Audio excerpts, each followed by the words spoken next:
Era el campo. Éramos pastores, éramos jóvenes. Íbamos al bosque, a las montañas, para que pastara el rebaño. Y en verano pastábamos en el llano. Esa era nuestra vida de antes.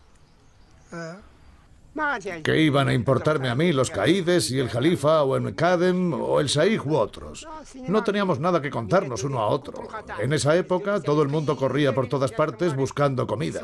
Las mujeres pasaban todo el tiempo al sol arrancando plantas para comérselas. Cuando ya hube crecido y me fui a la escuela coránica, me quedé un tiempo en la mezquita.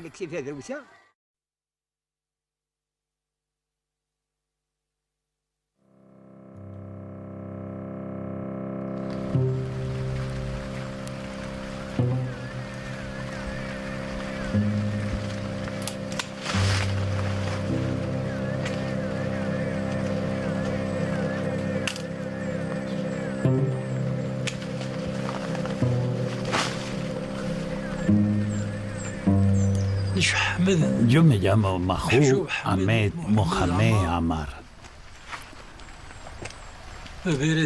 Mi padre no era más que un campesino, vivía de lo que cultivaba. En los tiempos de la República, en aquella época, cada uno se encerraba en su casa temeroso de que lo mataran. Al que tenía bienes lo mataban.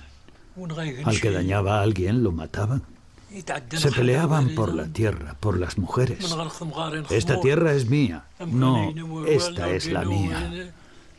Y se mataban entre ellos, como si mataran a un conejo. Eso es. Era la República. Cada uno tenía su arma. Antes de que llegara Abdelkrim, cada uno tenía su fusil. No se te podía juzgar. Si te mataban, te vengaban si podían. Y si no, se volvían a casa. Los ladrones se llevaban a tu vaca. Se la llevaban y se la comían. ¿Qué les ibas a hacer? Si podías, te vengabas. Si no, te ibas a tu casa.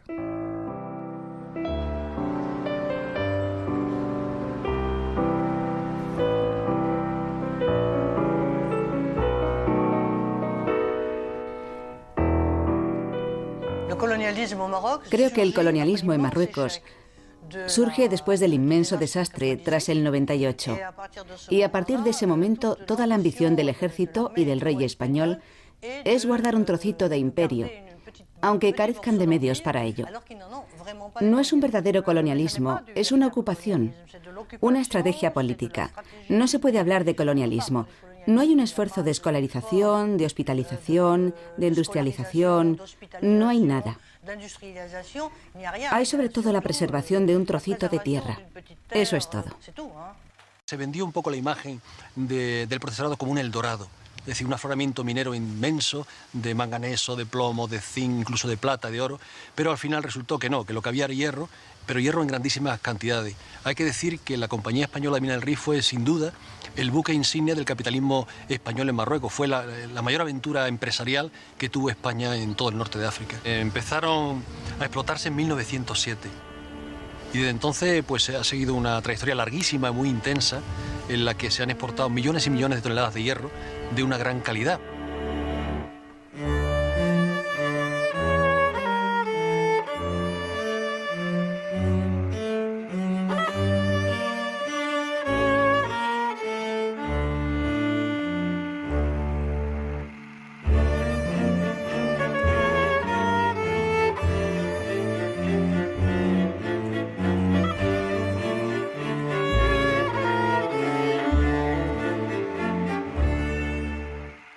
Desde el punto de vista del interés económico era mínimo, porque lo único que realmente producía algo eran las minas del Rif. Las minas del Rif que favorecían a una minoría, pero realmente desde el punto de vista, digamos, económico no era. Al contrario, yo creo que el protectorado español le costaba dinero al Estado español. Era una ruina, era un pozo sin fondo, ¿no?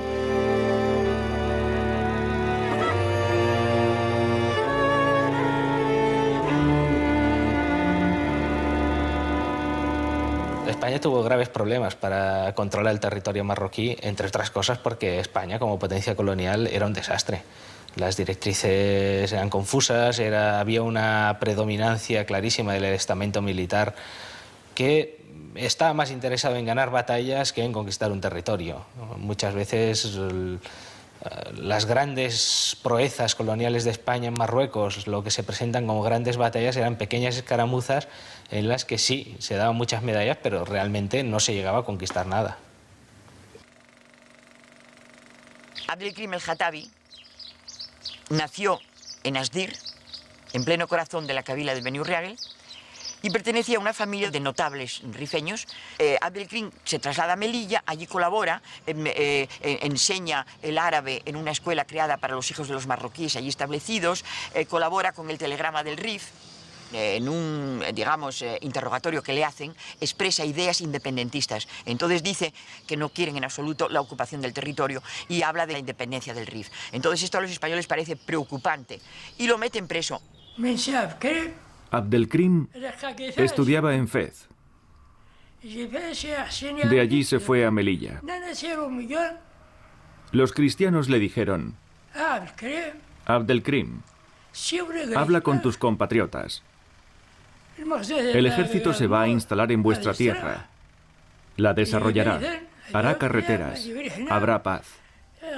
Porque tenéis una gran anarquía y tú serás el más grande de todos. Cada uno guardará su religión. Les contestó que no.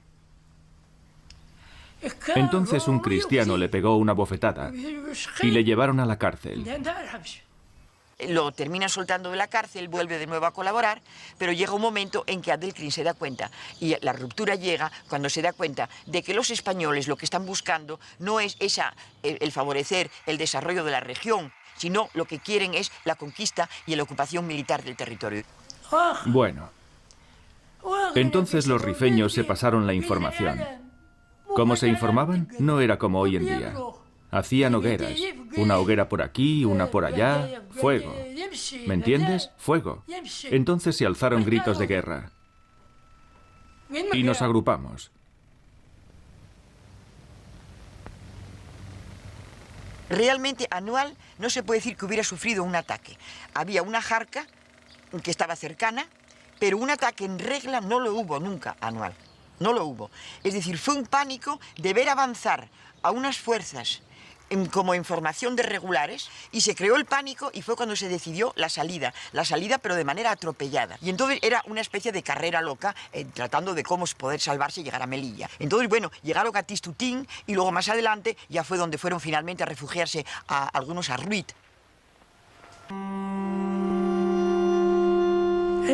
Los españoles les dijeron: salimos en paz. Salieron y les dispararon. Después de haberles disparado, les dijo Abdelkrim: ¿por qué les habéis disparado? ¿Por qué? Nuestro interés está en el que queda con vida y no en el que muere.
España, aparte de contar con unas 12 o 14.000 bajas o muerte, perdieron los militares en ese desastre todo lo que habían conquistado hasta entonces en las campañas que habían empezado en 1909.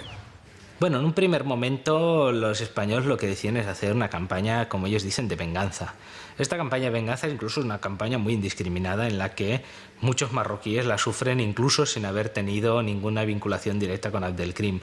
La primera tentación de los españoles es recurrir a una campaña de amputaciones masivas de orejas, de narices, incluso a los cadáveres les amputaban las cabezas y las coleccionaban.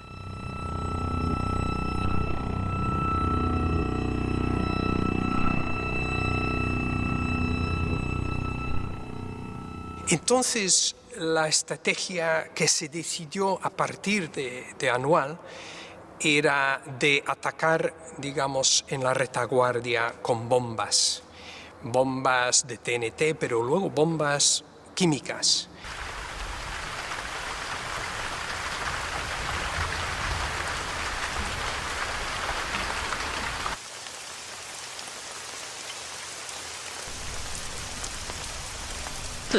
Venía el avión disparando a los pueblos. Disparó muchas veces aquí, en nuestros pueblos. Disparó una vez aquí mismo. Ahí, un poquito más arriba, en la casa que era de mis abuelos. Disparaban unos candiles pequeños que sacaban un humo. Y ese humo volvía a la gente ciega. Se les hinchaban los ojos. El avión se asomaba cada mañana por ahí. Nosotros lo llamábamos lo de las alas y sonaba así. Y tardaba 1 hora en llegar hasta aquí con un motor de esos. Es que los españoles no tenían buenos motores. La estrategia al final no la diseñarán ellos, sino que se la diseñará Abdelkrim. Cuando Abdelkrim ataca a Francia, las tornas se cambian completamente. En ese momento Francia se convierte en la aliada natural de España y, haciendo una pinza entre tropas francesas y tropas españolas, se puede empezar a cambiar el rumbo de una guerra que está muy bloqueada. Mi padre estuvo en la guerra con Abdelkrim contra los franceses, contra los españoles. Es que los franceses se volvieron avariciosos también. Entonces los hijos de las rifeñas les hicimos frente. La estrategia conjunta entre españoles y franceses acabará con toda la República del Rif en relativamente poco tiempo. La máximo exponente de esto será el desembarco de Alhucemas, un desembarco en el que la capacidad bélica conjunta de franceses y españoles es absolutamente superior a la de los 4 rifeños que se ocultan entre los peñascos con un par de cañones anticuados. Es un desembarco sobre la nada, sobre un ejército absolutamente inferior. Desembarcaron en la Cebadilla. Yo estaba pastando aquí, en este lugar, y una fragata disparó desde el mar con 3 morteros. Explotaron allí. Una vez que desembarcaron, huimos. Escapamos descalzos, desnudos.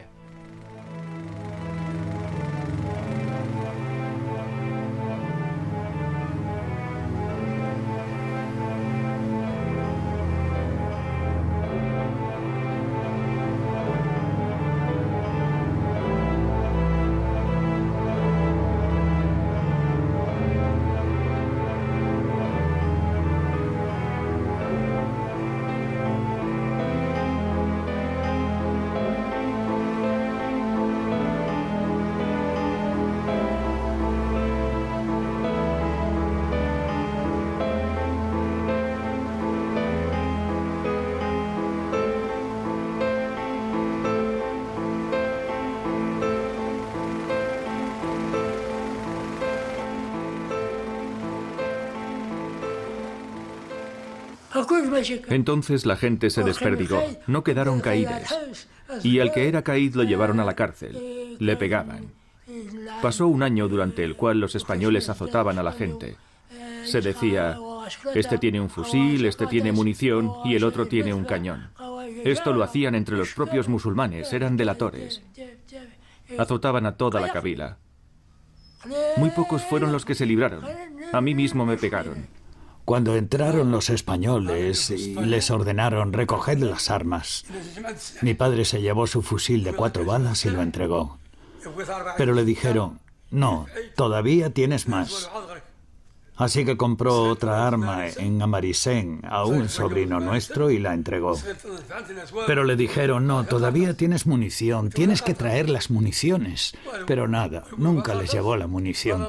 Así que le torturaron, lo tumbaron en el suelo boca abajo entre 4 personas fuertes. Lo tumbaron en el suelo y le latigaron con mucha fuerza, con unas cuerdas. Entonces le dieron aquí, en este lado. Le dieron en este hueco, hasta que le explotó esta parte y ya murió. Que Dios tenga piedad de su alma. Eso fue en el año 27, cuando los españoles ya gobernaban a todos. Esta gente que está en África va ascendiendo gracias a nada, al fin y al cabo. Los combates que libran son nulos, contra 3 o 4 árabes. Nada de nada. Son gente que tiene una fisonomía particular y la tienen aún más cuando se crea la Legión extranjera bajo la dirección de Millán Astray. Su ley es la disciplina, el compromiso en el combate, el viva la muerte. Están en una confrontación constante con la población española, sobre todo con las clases populares.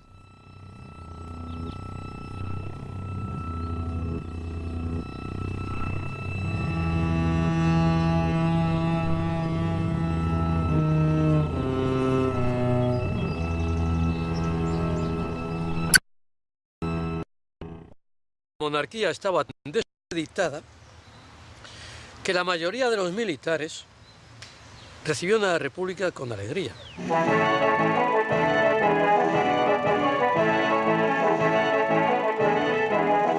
Pero estaban los grupos de presión africanista que verdaderamente constituían la élite del ejército, puesto que los ascensos que les había concedido el rey los habían colocado en la cúpula del poder militar. Entonces, estos, evidentemente, no recibieron bien a la República. Se intentó civilizar, es decir, designar a civiles en lugar de militares para cumplir estas funciones, pero fue imposible. Los militares africanistas que protagonizaron el golpe no estaban dispuestos a permitir que el control sobre esa zona, que según ellos le habían ganado a sangre y fuego, que les pertenecía, pues se les escapara de las manos. Una vez se coloniza Marruecos, sus objetivos prioritarios ya se han cumplido. Han de saltar una dimensión más. A partir de ese momento es cuando van a lanzarse a la política española. Ya tienen el poder en Marruecos, quieren más. Quieren asumir el poder en España. La guerra civil fue la última de las campañas de Marruecos. Toda esa perspectiva da una camada de oficiales que son los africanistas que realmente van a ser los que salten en la guerra civil. Por eso prácticamente desde el 26 al 36, con la proclamación de la Segunda República, lo que ocurre es una insatisfacción muy generalizada de esos militares que habían bebido en las campañas de Marruecos. En la guerra civil puede considerarse como las últimas de las campañas. Además, las cañas se tornan lanzas y aquellos enemigos seculares de España que se habían vendido, como que eran los rifeños, pasan a ser los más óptimos aliados de una parte de las facciones.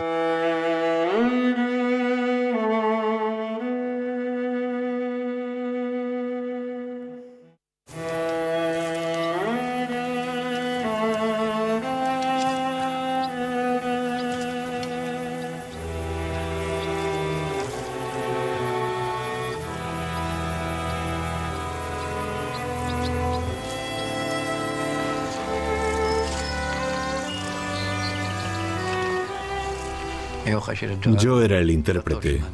Era el encargado de los que dejaban la paga, de los refuerzos. El rumí apuntaba: ¿a quién vas a dejar la paga? ¿De dónde eres? ¿Tienes hijos? ¿Tienes padre? Te cansabas solo con uno. Sin contar con que mi trabajo era desde la mañana hasta el atardecer. 300, 400, 350, 400, tú traducías y el escribiente apuntaba.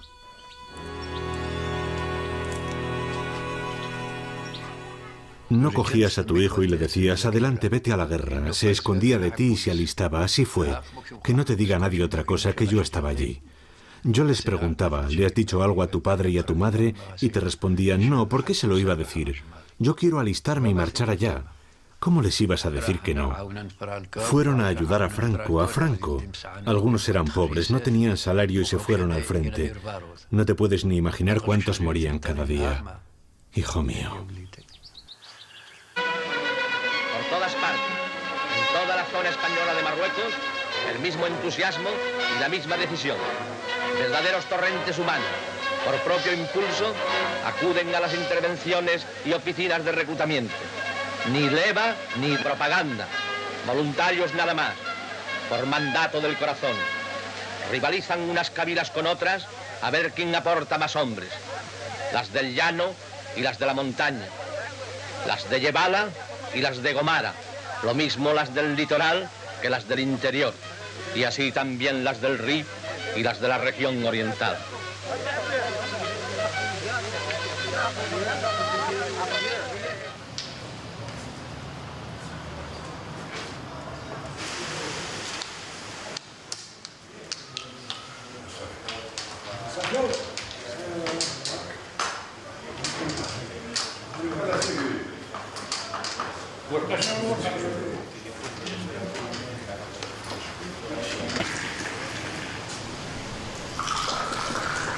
Era un inconsciente.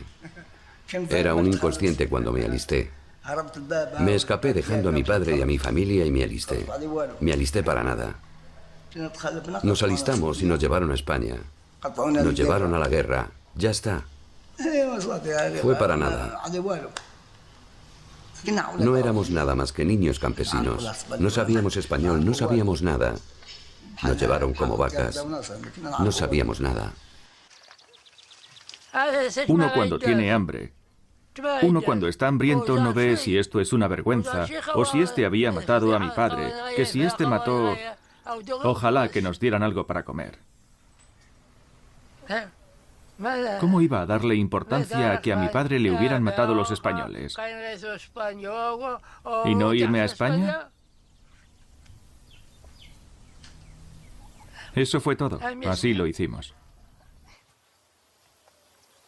Mire, señor, yo era pequeño y no tenía a nadie que se encargara de mí. Murieron mis padres, murió mi madre y murió mi padre. Me quedé huérfano.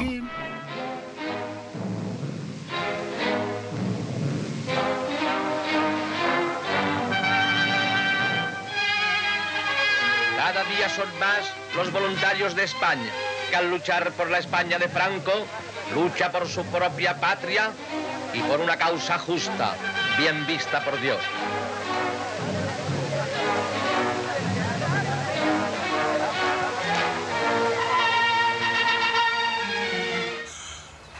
Cuando crecí había empezado el reclutamiento y me alisté en la falange. Me alisté en la falange y trabajé en el ejército con 16 años. Con 16 años. Entonces me fui. Ya el ejército se encargaba de mí, me daba de comer, me vestía y me daba de beber. Me alisté. Fuimos al momento ahí. Nos dieron pantalones, alpargatas, camisa, guerrera y el turbante. Allí nos vestimos y nos lavamos. Allí tenían agua, tenían jabón. Vinieron los askaris y nos enseñaron cómo ponernos las alpargatas y el pantalón. Nos vestimos, nos alistamos y nos fuimos. Fuimos al pagador. Nos dio 3 duros a cada uno. 1, 2, 3. 3 duros a cada uno, de plata. Fuimos al horno los 10 y compramos 1 kilo de pan cada uno. Y fuimos a un mesonero. Pedimos pescado, comimos, bebimos y dejamos ahí nuestros harapos y salimos fuera de la calle siendo askaris. Fuimos a Inzurem y el cuartel estaba lleno de askaris. Habían sido alistados. Ahí hicimos la instrucción. Vino mi padre y me dijo, te voy a sacar de aquí. Le dije, no me digas que me vas a sacar de aquí. No me digas que voy a volver otra vez al Rif, a Amaya, para morir de hambre. Aquí el ejército me da una hogaza de pan y comida. No. Me alisté como askari. Me quedé allí. En ese caso te daban una cartilla. Al soltero le daban 1000 francos. Al soltero. Y al casado, 30 reales españoles. 30. Dejaban la cartilla a su familia. Mensualmente iba la mujer a cobrar. Yo se la había dejado a una tía mía. Fatma llega a la intervención a cobrar la muna, la paga que le ha asignado su marido. ¿Cuánto cobrábamos? Allí en España nos pagaban 44 duros. Y aquí nos daban 32. Nos aumentaron 12 duros. Dejábamos 20 duros aquí, a nuestras familias. Aquí. Los otros 24 duros nos los gastábamos. Venía uno a modo de correo, hacía una gira entre los soldados y los identificaba, apuntaba sus datos y les daba tanto dinero, 10 duros o 20 o 30 de lo que había.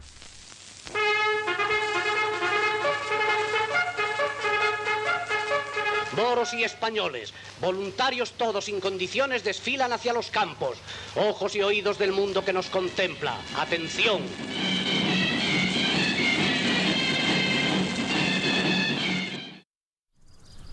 Cuando llamaron mi quinta ya estábamos con los nacionales y claro, pues me tocó para África. Con 20 años, los había cumplido los 20 años el día 2 de diciembre. Y de Ceuta nos cogieron unos camiones, pasemos por Targuilla, Nomarillo, y ahí estuvimos, que hacíamos instrucción, hasta que a 1 de mayo juramos bandera. Y ya luego, ya para el 20 y tantos de mayo, nos dieron 2 o 3 días antes de salir para España, nos dieron ropa de moros, nos vistieron a todos de moros. Dicen que los rojos a los moros temían mucho. Y dicen, yo digo que si sería por eso. Creo que los rojos corrían para atrás que para qué. Dicen que temblaban mucho a los moros.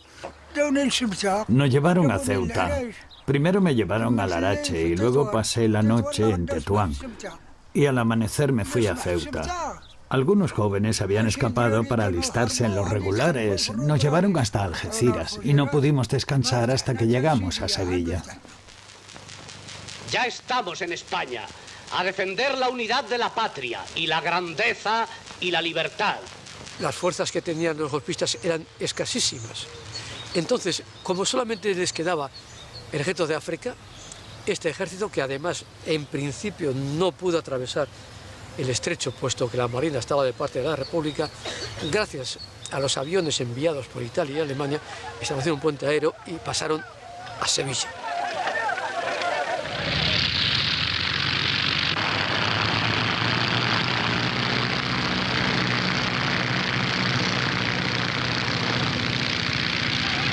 Van a desarrollar una marcha desde Sevilla a Madrid y avanzaron para coger luego el Valle del Tajo, y durante esta fase desarrollaron el tipo de guerra colonial caracterizado por la racia, los saqueos, el terror, los asesinatos, que además los propios mandos, que eran mitad africanistas, pues les jaleaban y les animaban a que la practicaran, porque como sabían que para imponerse necesitaban el terror. En la guerra civil se actuó con absoluta brutalidad, y uno de los actores que actuaron con mayor brutalidad fueron justamente las tropas marroquíes y también la Legión, porque eran precisamente unas tropas que se habían entrenado para esto.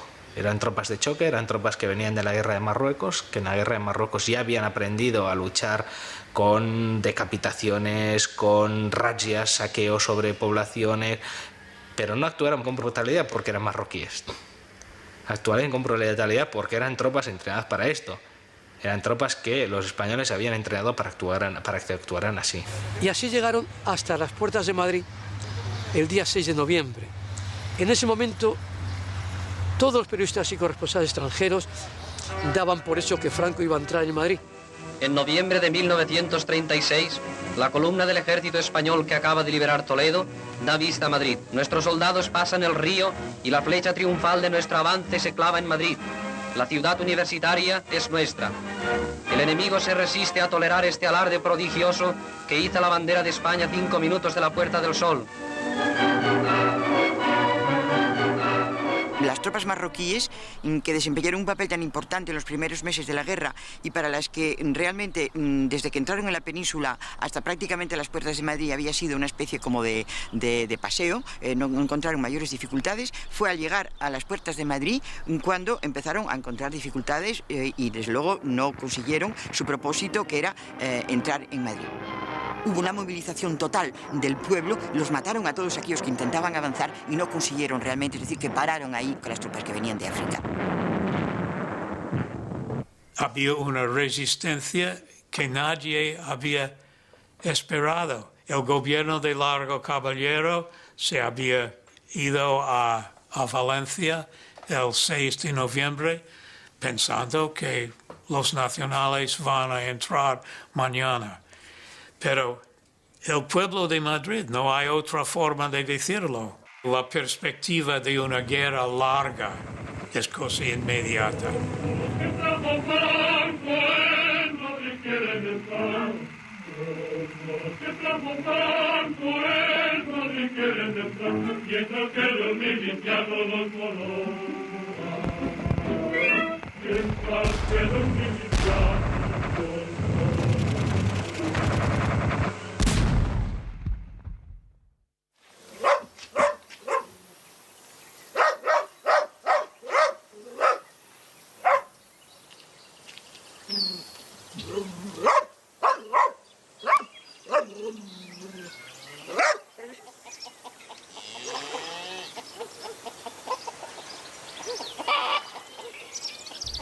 Fusil Mauser español. Es un arma de repetición. Se llama de carga múltiple porque carga 5 o 6 cartuchos de una vez. Primero los mecanismos de cierre. Con los mecanismos percutor, extractor, seguridad. Cuarto, mecanismo de repetición. Quinto, mecanismo de explosión y salida. Séptimo, caja guardamanos, paquete guarniciones de fusil. Abrazadera superior, abrazadera inferior, cargante, cantonera. Puesto el fusil. No tardábamos mucho en los sitios. Estábamos aquí 3 o 4 días y salíamos hacia otro sitio. Muy rápido. No descansábamos lo bastante para poder conocerlos. Segundo tabor. Ese tabor era el número 1. Era el número 1. En los frentes difíciles iba el tabor y machacaba todo. Solo tenía rifeños. Sí. No tenía nada más que rifeños, nada más que hombres valientes. Por donde pasaban, arrasaban. Nuestro tabor iba por un lado y los cristianos por el suyo. Cuando atacábamos un grupo, un batallón atacaba por ahí, y el tabor de los musulmanes por allá. Un batallón de cristianos por aquí, un tabor de musulmanes por allá. Así íbamos atacando. Eran los musulmanes los que iban los primeros. Pero los mercenarios marroquíes en que participaron en la Guerra Civil Española eran fuerzas de choque, es decir, que iban siempre en vanguardia, eran ellos a los que se confiaban las misiones más peligrosas y eran un poco carne de cañón. Había otros soldados heridos, mutilados, muertos. Había heridos en la cabeza, algunos destrozados. Había bombas que destrozaban a los soldados. Eso era terrible, era terrible. Sobrevivimos 7 personas. De los 185, 7 personas. Como la guerra de España, no hubo otra. Nunca jamás, en ningún país. 4 años, día y noche. Por la noche, si te despistabas un poquito, te pillaban. Hoy en día se hacen guerras que duran 2 o 3 meses y dicen que es una guerra. Aquella era la verdadera guerra. La muerte, todos abatidos.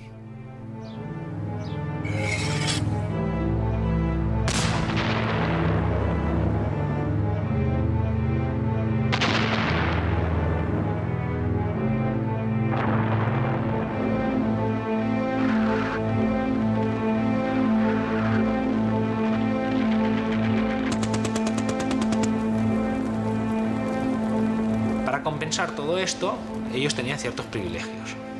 Primero de ellos es que durante los primeros meses de guerra y hasta bastante tarde y en algunas ocasiones tuvieron derecho de saqueo. Cuando llegaba a una población que se considera una población roja, se les daba permiso para que en las primeras horas cogieran lo que pudieran. Y gracias a esto se dedicaban también a la reventa de los objetos robados, incluso de comestibles. Sí, robaban, eso sí. Tenían la falta, además entramos en un pueblo, lo primero que hacían era registrar todas las casas y todo. Robaban mucho, eso sí. Robar todo lo que podían. Además se caía uno muerto y le dejaban en pelota enseguida. Sí, el que se encontraba algo se lo llevaba. ¿Quién se lo iba a impedir? Sí, te lo llevabas. ¿Quién te lo iba a impedir?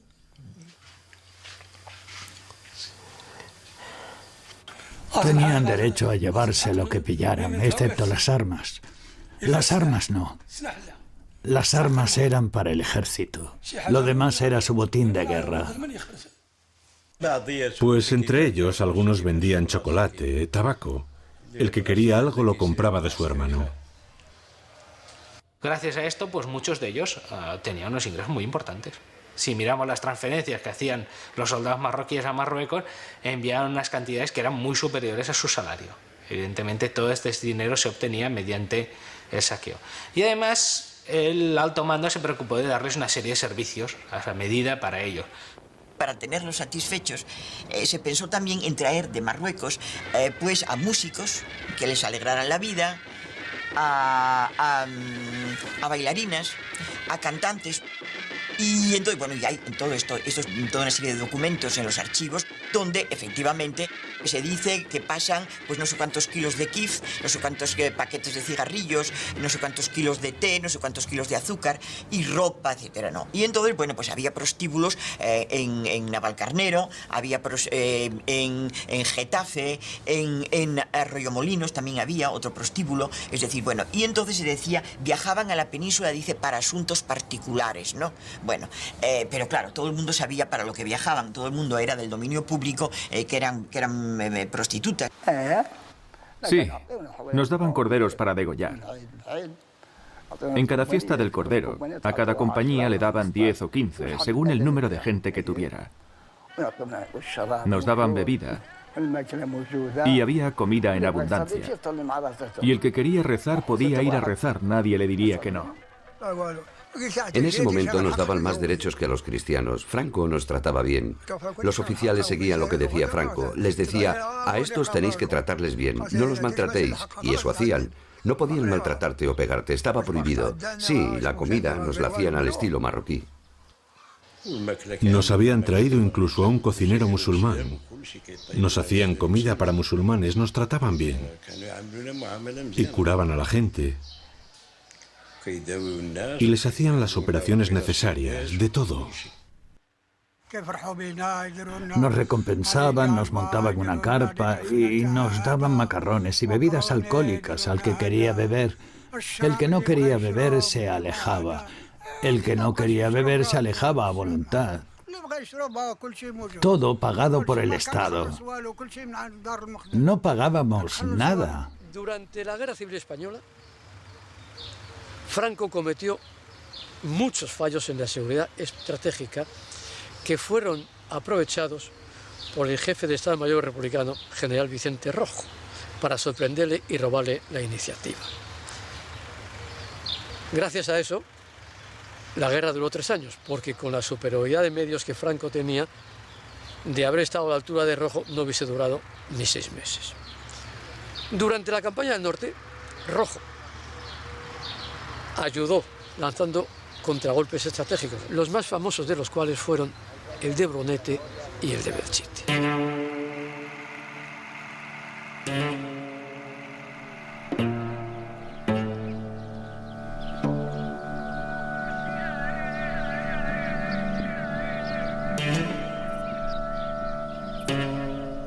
El odio. Sí, nosotros les odiábamos y ellos nos odiaban. Nosotros les matábamos y ellos nos mataban. No había piedad. Tenías que defenderte a ti mismo. Si no te defendías, te mataban. Allí, con la rabia que nos tenían ellos, con esa rabia que tenían, lo pillan y lo descuartizan. Lo abren allí mismo y allí lo cuelgan, por si pasábamos nosotros por ahí, para que lo encontráramos colgado si pasábamos atacando por allí. Si lo encontrábamos nos decíamos, mira, mira lo que hacen los rojos con los musulmanes. He aquí los cadáveres de unos moros. Este ha sido muerto a bayonetazos en una lucha cuerpo a cuerpo.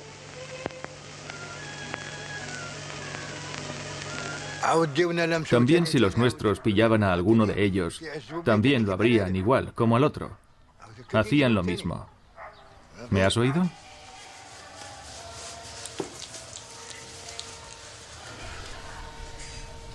Me dispararon con un mortero. Fui herido, aún era de noche. Me cogieron y me llevaron al hospital y me cortaron la pierna. He estado en muchos hospitales porque nos llevaban de hospital en hospital. Íbamos con muletas y no debíamos venir a Marruecos para que no nos vieran los otros y tuvieran miedo. A los que teníamos las piernas amputadas no nos enviaban a Marruecos. El que tenía muletas no era devuelto a Marruecos. Hasta que se acabó la guerra y nos soltaron.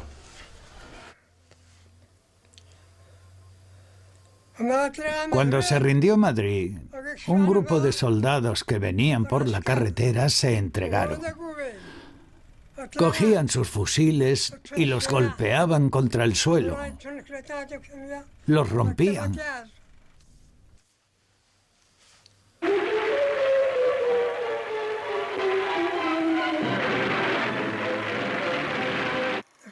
Entramos en Valencia y participamos en el desfile. Nosotros desfilamos. Una vez que cruzamos a nuestra tierra, no veas qué sufrimiento, cuánto trabajo. Ya no éramos ascaris, no, solo moros, éramos moros. ¿Pero qué era esto? Franco decía que cuando se acabara la guerra, nos daría un saco de oro. Al final no era un saco de oro, se convirtió en un saco de palos, de golpes. Al acabar la guerra, Franco dijo, venga, a Marruecos. Franco dijo, ninguno se va a quedar aquí. Expulsaron a todos los musulmanes a Marruecos, no nos dejaron quedarnos. Franco está haciendo bien para él, no para nosotros. Ha hecho bien para él. Para hacer, estamos, decir, cuando va a terminar expresión o cosa, rompapela, Franco, lista, Franco, estamos diciendo, Franco, porque ellos que han hecho esto, para hacer, generar de guerra. Pero último día, estamos con él, con hambre, otra vez. No nos dieron nada. ¿Qué nos dieron? Nada. No nos dieron nada, hijo mío. Nos quedamos con lo puesto. Yo me quedé con los españoles hasta que nos dijeron que teníamos que irnos. Por la fuerza. Nos echaron.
Se aprovechó de ellos. A los que murieron, a los amputados, no les dio nada. Poca cosa, 500 duros de indemnización. ¿Para qué? ¿Es que 500 duros se consideran una indemnización? Eso no es una indemnización. No cobro nada. Nada más tengo que la ayuda de mi hijo. Yo no tengo ni pensión, ni trabajo para tener ingresos. No tengo nada. No tengo nada más que a Dios y ya está. Esto parece como la guerra de España. Cuando empezó la guerra de España se fueron todos. Y ahora, si tuvieran permiso, todo el mundo se iría a España. Nadie se quiere quedar, tenga dinero o no lo tenga. Pagan 1 millón de francos, 2 millones para que les crucen a España y trabajar con el pico. ¿Qué te parece? Pagan para cruzar a España para trabajar así, con un pico. Pero aquí no, en Marruecos no. ¿Qué te parece? Nosotros no encontramos a quien nos ayude aquí.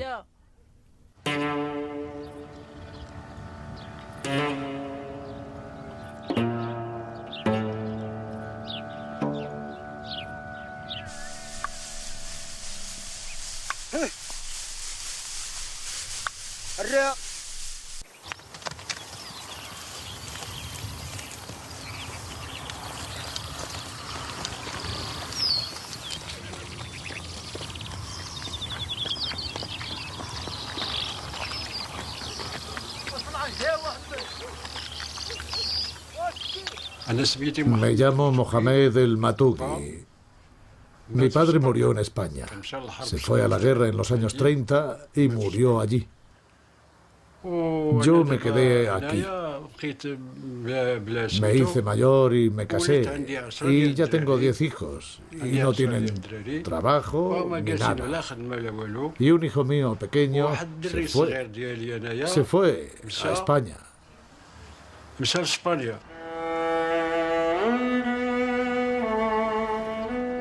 Se fue a España debajo de un autobús. Y todavía está por ahí. De esto hace unos 6 años. Todavía está por ahí. Y no tiene sus papeles ni esas cosas.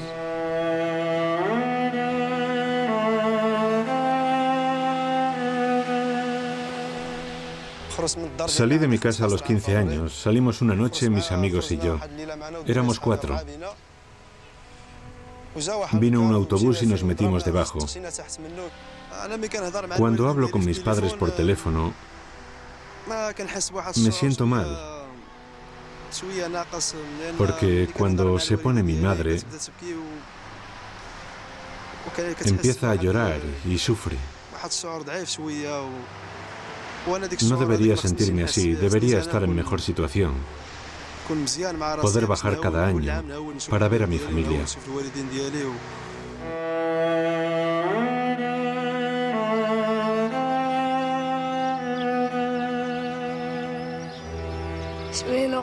Mi nombre es Ayub, tengo 12 años. Abdelkrim el-Khattabi luchaba para que salieran de aquí los españoles. Hacía la guerra. Después, cuando murió, lo enterraron allí, en una isla a la que le habían llevado los españoles. Lo enterraron allí y ahora la gente de Axdir lo quiere traer hasta aquí, no sé desde dónde.